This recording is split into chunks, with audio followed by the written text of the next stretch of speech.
Olá pessoal, sejam todos muito bem-vindos ao canal Sistema de Ensino Monte Carlo.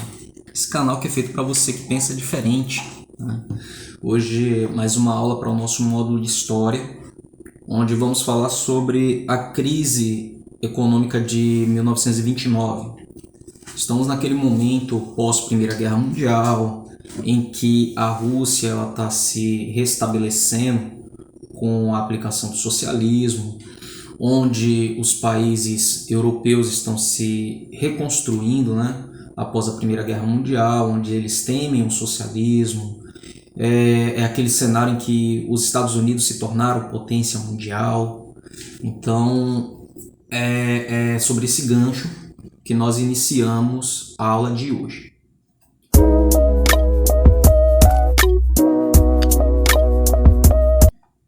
Aproveitando, eu sempre deixo no nosso canal as nossas playlists com as aulas anteriores, onde você pode estar fazendo suas revisões e tirando suas dúvidas, tá? Dito isso, vamos lá, vamos para a aula. Turma, uma pergunta básica para entender essa matéria, esse assunto, né, a crise de 29, é entender como a economia mais próspera do planeta naquele momento acabou sendo o centro da maior recessão econômica mundial, né? Então é essa pergunta que vamos tentar responder na aula de hoje. Então, inicialmente, os Estados Unidos passam por um processo de expansão econômica, tá? Os Estados Unidos foram os maiores beneficiados da Primeira Guerra Mundial, com o fim da Primeira Guerra Mundial, porque eles se tornaram credores, né, daquele movimento. E como o conflito ele não foi travado em seu território, não foi travado aqui na América, ele se concentrou na Europa, a economia do país não sofreu danos decorrentes dos combates, né?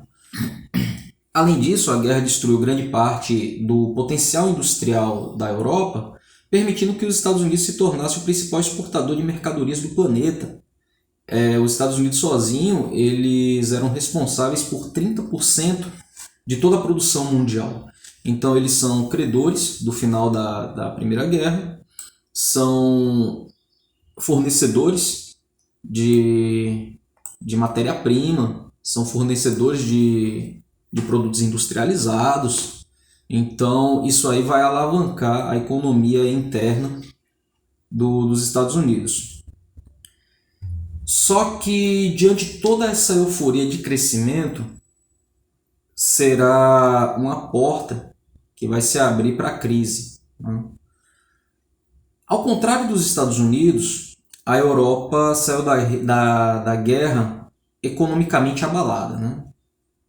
O desemprego cresceu e a inflação desvalorizou as moedas, causando o empobrecimento da população.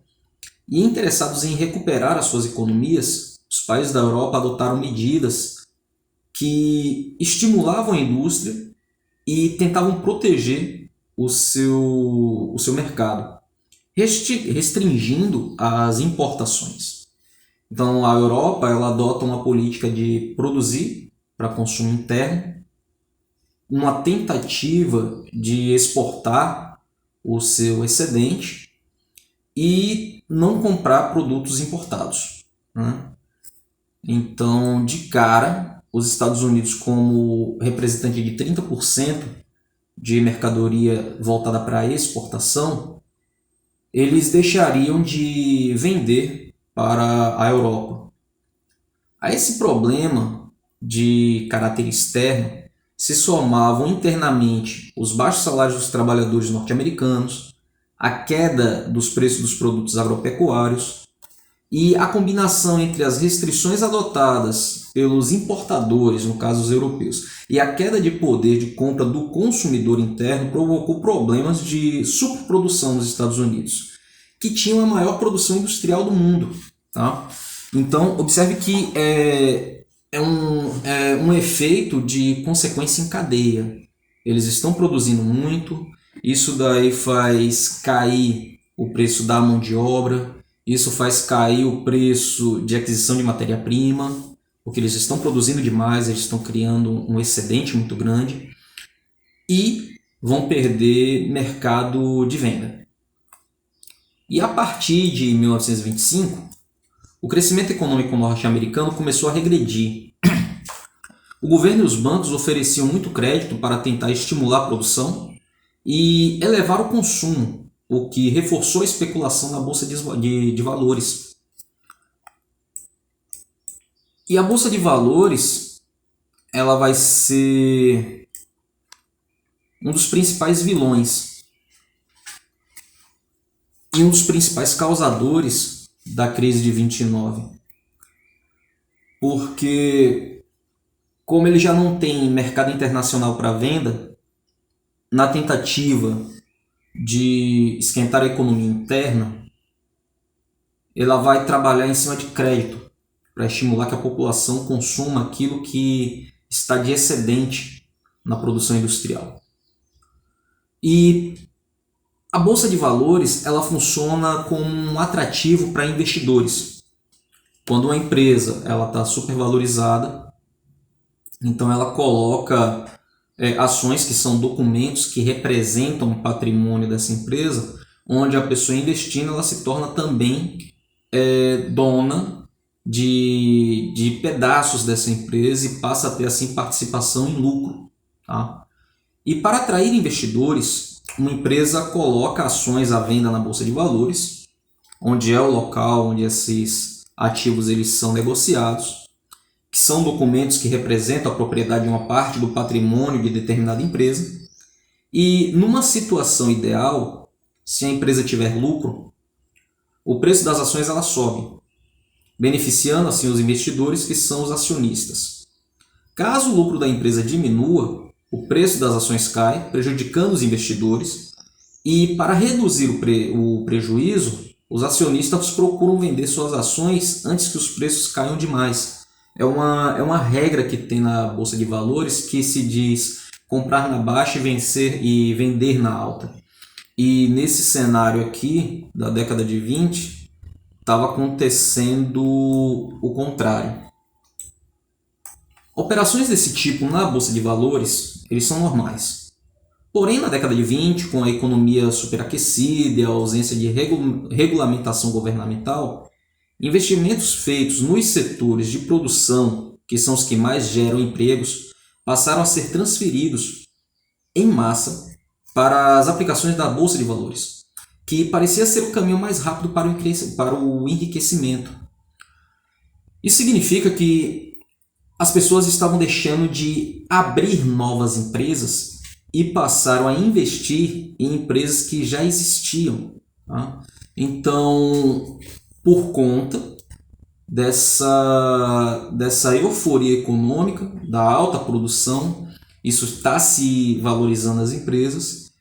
Como o mercado de trabalho ele tá numa estagnação, onde a mão de obra ela tá custando muito barato, então seria uma oportunidade investir em bolsa de valores para se ter assim a possibilidade de enriquecimento. Seria melhor, mais fácil, mais viável na época do que abrir uma nova empresa. Que abrindo uma nova empresa abriria mais mercados de trabalho, né? E isso poderia ter evitado as consequências da crise. E como resultado dessa corrida até as bolsas de valores, a maior parte das empresas ficou endividada, pois o que se produzia não estava sendo vendido. O excedente, aquilo que era voltado para exportação, não estava sendo vendido. Então, aquela estimulação do consumo interno, isso estava fazendo com que as empresas não gerassem receita suficiente para pagar suas dívidas. Tá? E o preço das ações pararam de subir. Criou-se assim uma situação contraditória, que cedo ou tarde entraria em colapso. Por um lado, os investimentos crescentes na bolsa faziam as ações subirem rapidamente, porque eles não estavam vendendo, mas estavam tendo investimento.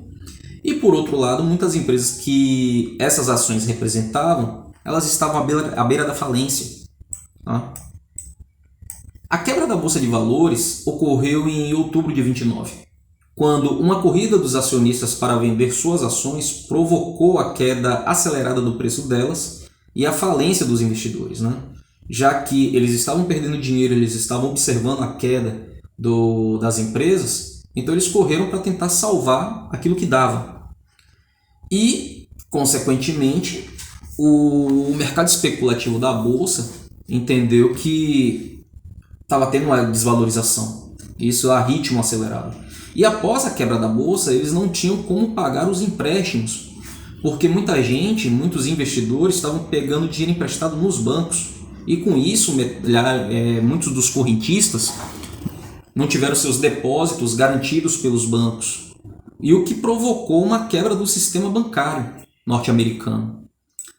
E acreditando, a pior parte é essa daqui, acreditando que o próprio mercado colocaria as coisas no eixo, o governo norte-americano simplesmente cruzou os braços diante daquela situação. O mercado, porém, não conseguiu se restabelecer por si só, e a economia capitalista entrou numa crise que se prolongou por vários anos, né?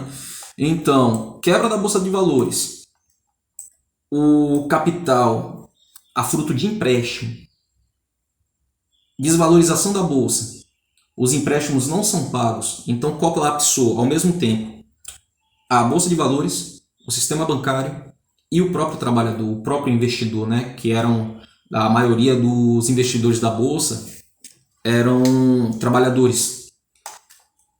E isso vai gerar um efeito mundial.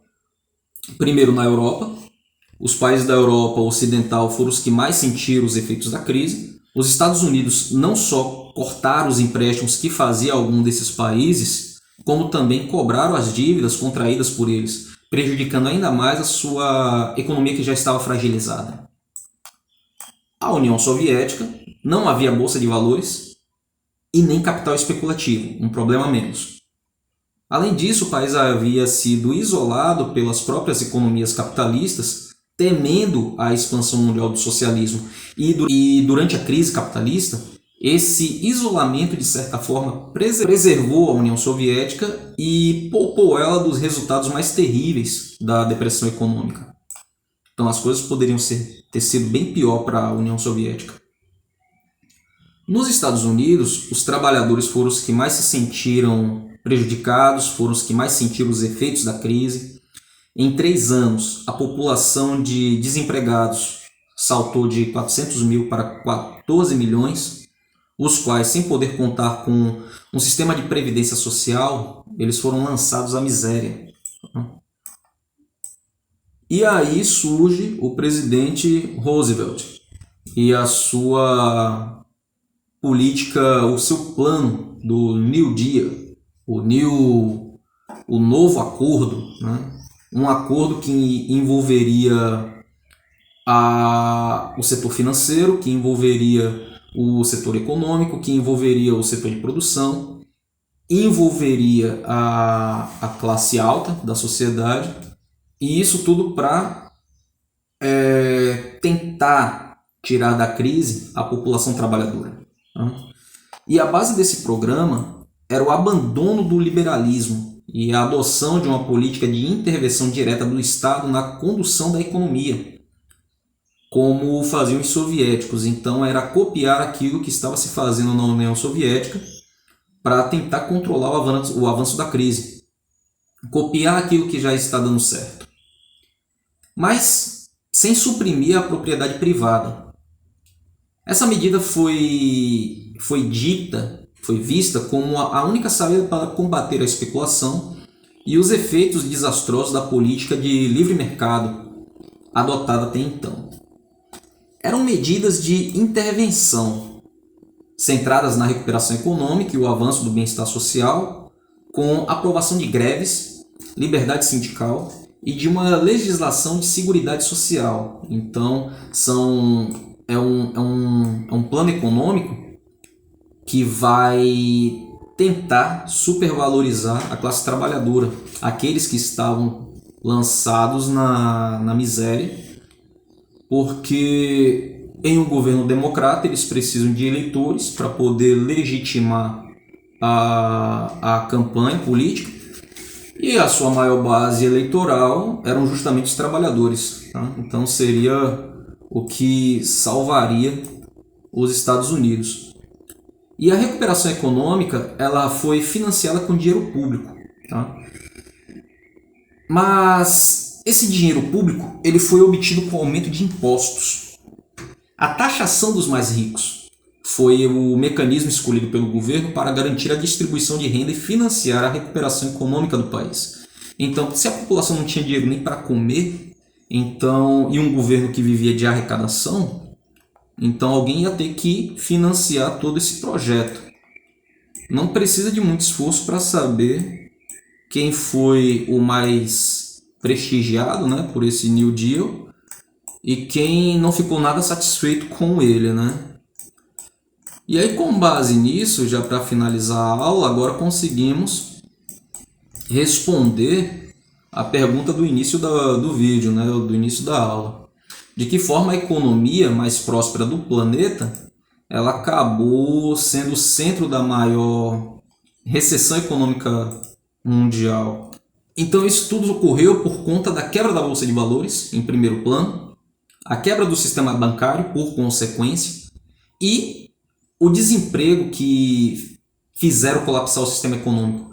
Porque sem a Bolsa de Valores, onde estava todo o dinheiro investido, quem vai segurar a onda, que é o sistema bancário, ele não teve o seu dinheiro de investimento retornando, e com isso vai colapsar os mercados de trabalho. Trabalhador não vai ter mais seu posto de trabalho, não vai ter seu salário, não vai injetar dinheiro na economia com o processo de compra e venda, então colapsou o sistema de forma geral. Tá? Turma, essa foi nossa videoaula de hoje, espero que tenha sido rica e instrutiva para todos vocês. Dúvidas, sugestões, deixem aí nos comentários e nós vamos ainda continuar com esse módulo, já que ainda tem muito assunto a ser visto até a Segunda Guerra Mundial, tá certo? Fiquem todos bem, até uma próxima!